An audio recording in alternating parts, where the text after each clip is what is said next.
Slow down those runaway diesels with series wiring on this episode of Toy Train Tips and Tricks. Hello again, this is Mike with another and long overdue episode of Toy Train Tips and Tricks. Thanks for all the well wishes from my regular viewers, I really appreciate it. Traditional Lionel 3-pole universal motors, common from the pre-war era through the 1980s, are dependable, long-lasting, and generally easy to maintain, but they are not perfect. For example, they tend to be jumpy at low speeds, if they can operate at low speeds at all. One of the inherent design drawbacks of these motors is that it requires several volts of current just to overcome the inertia of the magnetic field in the motor itself. Looking at this 1970s example, note that the headlight functions and the reverse unit hums, but the motor doesn't start to turn until around 8 to 9 volts. Below that voltage, the armature cannot overcome the inertia of the magnetic field. That is why the variable voltage post on many Lionel post-war transformers does not begin at 0 volts, but rather 5, 6, or even more. The train doesn't run on those low voltages anyway, so why worry about it? But then came the CAN motor. These motors are inexpensive, powerful, and have very little internal inertia, so they can operate at 2 volts or even lower, depending on the motor design. And they provide smooth action at all speeds. But watch what happens when I start this twin CAN-motored K-line Alco at 8 volts. It's off like a shot. How do we slow down these CAN-motored diesels and protect our O-gauge crews and passengers from whiplash? One solution is the use of modern power supplies. Modern solid-state transformers can have a power range of 18 volts down to a fraction of a volt, which helps these modern models run at slower speeds. The conventional operation option on Lionel TMCC and Legacy, as well as MTH's DCS system, can drop the speeds even lower.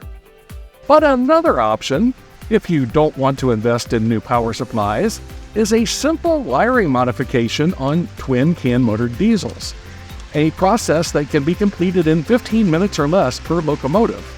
That process is to change the parallel wiring of the motors to series wiring. To review the basic electronics, in parallel wiring, each motor or light or other device in a circuit draws roughly equal current from a common bus. Take 2 motors wired in parallel and apply 9 volts of current, and both motors will draw 9 volts. In series wiring, the electrical current runs through all components of the circuit, and the components divide the total voltage among them. When wired in series, our 2 CAN motors on a 9-volt circuit will each receive 4.5 volts, slowing the motors significantly. So, by cutting the voltage to our CAN motors at half, we slow the diesels down to a more prototypical speeds. Another advantage is that headlights, sounds, and smoke features are all powered by a different section of our control board, and they still receive full power. So the headlight can be on full illumination even when the locomotive is moving slowly. There are, of course, disadvantages as well. If you like running your trains at Mach 2 and above, this modification is not for you. In theory, the power reduction may also result in less pulling power, especially on grades and around curves. I suggest making the changes reversible just in case. Be aware that some later K-line diesels included a factory-installed switch to change between parallel and series operation. To demonstrate, let's use some K-line Williams and Menards diesels. Removing the shell of this S2 switcher and unbundling the wires carefully, we can now see the control board and the wiring scheme. The red and black wires are power from the track. We need not disturb these in any way, although the original factory wiring had only a small bit of masking tape covering the solder joints. I'm cleaning this up and making the joints more secure with these small wire nuts. We can also see a blue wire and a yellow wire attached to each motor. Well, actually, the front motor is hidden under other components, but trust me, it's there. There's a blue wire and a yellow wire to each motor. Find the brown wire on the K-line circuit board. By the way, your wire colors may vary, but K-Line was pretty consistent with its wire colors. The brown wire leaves the board and attaches to two wires, one blue and one yellow.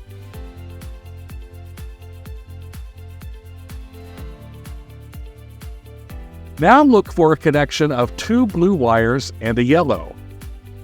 For this application, simply disconnect the two yellow wires from their respective connections and attach them to each other. Here's a K-Line MP15 that I've already modified. You can see that I left a little of each original yellow wire behind. If I decide to return the wiring to its original configuration, this will help me remember where the wires go.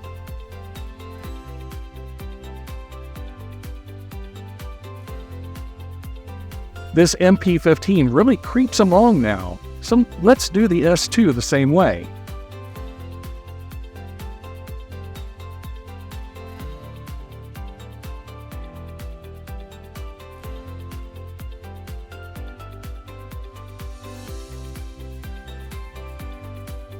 Flip the yellow wires.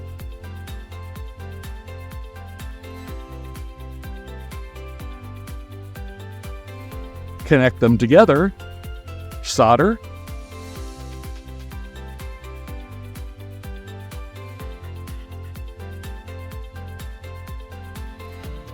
wire nut, and presto, and the test run.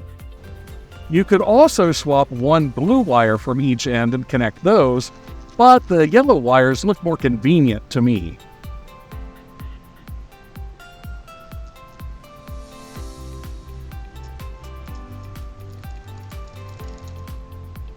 Tracing the circuit, power flows from the circuit board through the brown wire to the blue wire of what we'll call the front motor. Power exits the motor through the yellow wire, which connects to the yellow wire of the rear motor. Current then exits the rear motor through another blue wire and returns to the circuit board. And thus, we have series wiring. Now we can rebundle our wiring and replace the shells. Now let's take a look at the Williams diesel.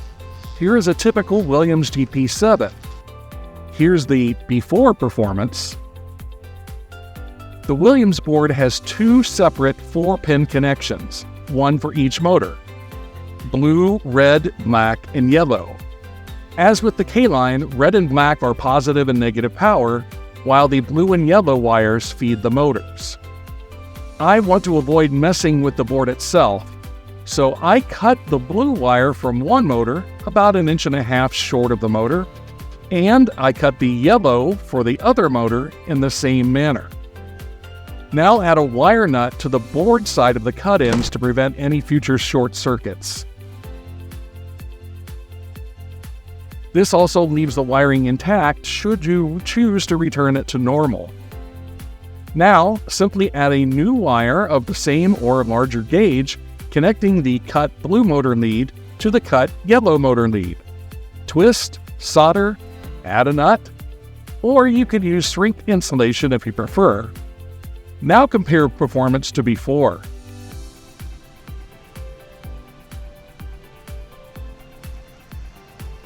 Much slower. Tie up the loose ends and replace the shell, and you're finished. Now let's talk about Menards. I choose not to rewire my Menards FP7 diesel. Why?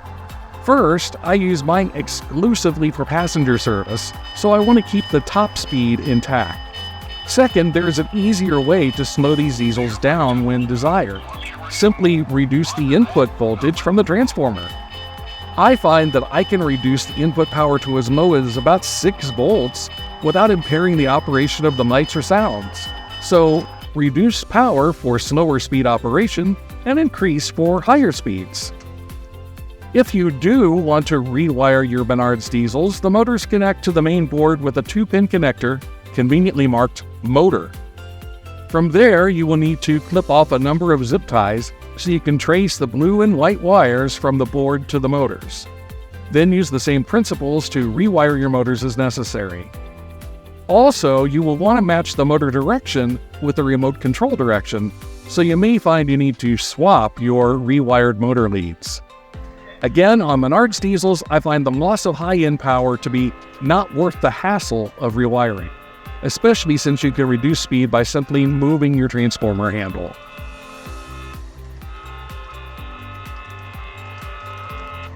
Moving from track 5 to track 1. Track 1 lap is green. What about the big twin-motored post-war diesels? Should these be wired in series? Well, it could be done, but it's really not necessary, and it would probably create more problems than it would solve. Also, check the performance of your can-motor diesels before you decide to rewire them. Different brands have different motor specs. For example, the RMT Bang versions of the Alco switcher use a different, lower RPM motor than the K-line versions, so they run slower without rewiring. Likewise, early Williams diesels use different motors than the later versions, and they have different performance characteristics. Still, you can always return your models to their original orientation later if you wish. So there you have it, a fast, easy, and effective way to slow down your modern can-motored diesels and make them run more prototypically and less like Indy cars. A reversible change that takes about 15 minutes per locomotive, including time to remove the shell.